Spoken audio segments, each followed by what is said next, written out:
Hi, I'm Karen Downing Ripley, and I invite you to join me on a recent, unexpected side trip to Brittany, France during the 80th anniversary of the city of Plélo's liberation celebration and learn why Americans and Bretons celebrate their shared DNA from World War II.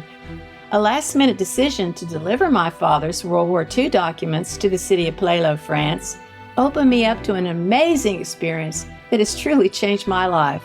I ask that you join me so that you too can know and appreciate how we Americans are respected and revered because our ancestors fought to liberate the town of Plélo in August 1944. I would like to tell you about the latter years of my father's life. Colonel Hamsley and Daddy remained friends throughout their lives. The old soldiers got together for the 15th Cavalry reunions and shared their memories, the good, the bad, and the ugly. We all shared good times in Lawrenceburg and had great adventures together during Tennessee's World Fair. Mom even joined us on one trip to visit Colonel Hamsley. My mother and I visited Dad a few years before he died, when I took my mom back to Ohio to visit her relatives. It was fun to see my parents together. I rode in the back of Dad's Cadillac as Mom and he discussed their past. They thought I had dozed off and began talking about their lives together. I was surprised that the story they shared was exactly like the one they each had told me.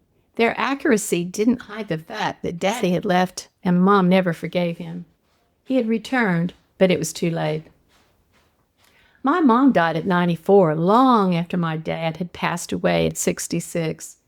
She never forgave him, but she did soften and still carried a picture of him as a boy right before he went to war.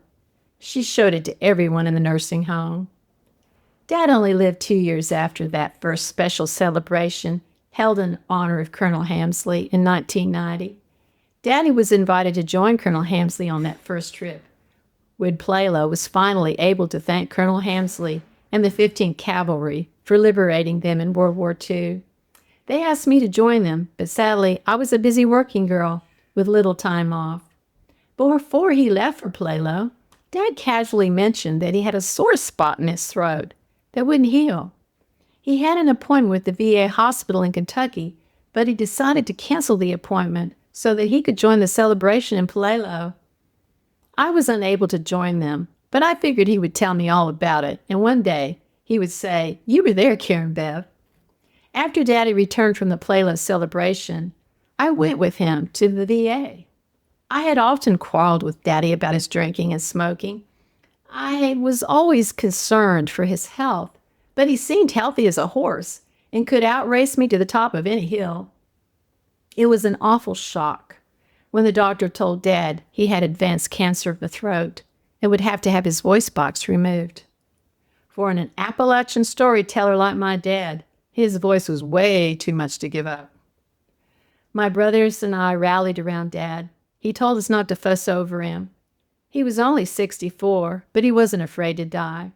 He went through horrible cancer treatments that burned his throat so he couldn't eat and barely could talk. The drugs gave him hallucinations, but he never complained. In less than 2 years, he fought for his life, but his body shriveled and he lost his strength and his beautiful black hair.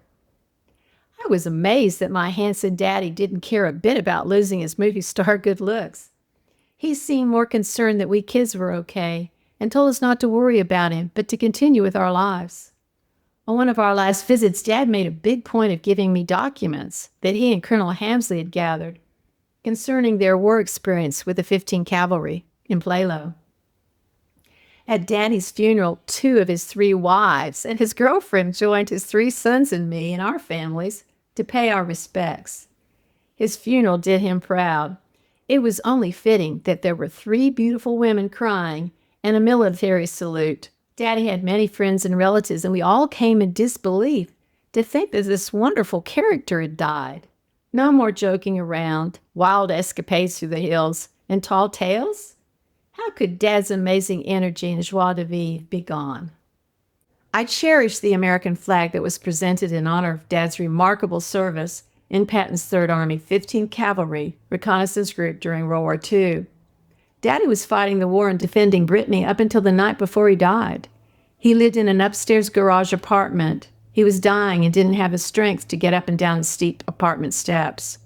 But late in the evening, he grabbed his rifle and somehow made it down the steep stairs and limped to the gas station across the road. He yelled to everyone to get back behind him. Dad brandished his rifle and yelled for everyone to get down because the Germans were coming. He was well known in town because he'd grown up there. His neighbors gently calmed him down and helped him back up the stairs and into his bed. Even on Dad's last day, he had returned to Plélo, his last call to duty. He died that evening, joining all who fought by his side for freedom from aggression. As I reflect on my dad in his last days, I realize that my father was a hero to the very end.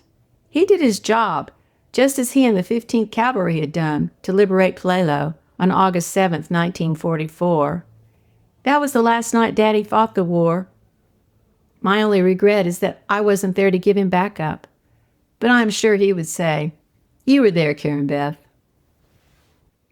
My dad's story isn't unique. He was just one of our American boys who risked everything to defend our country and democracy.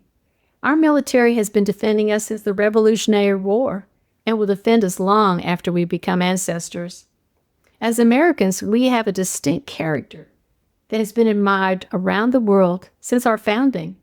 We must hang on to our smart, easygoing, affable, honest, and courageous reputation, like my daddy and Colonel Hensley had.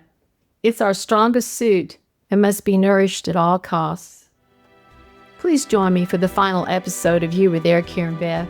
Learn how I came to create the 30-episode podcast and why. Learn how you too can share your oral tradition and connect with others who share the same historical DNA trauma. No matter the war, as an American, you have lived through one, and you have ancestors who have passed down your family's oral tradition. It's your responsibility to find it and pass it on, and you should be proud to do so.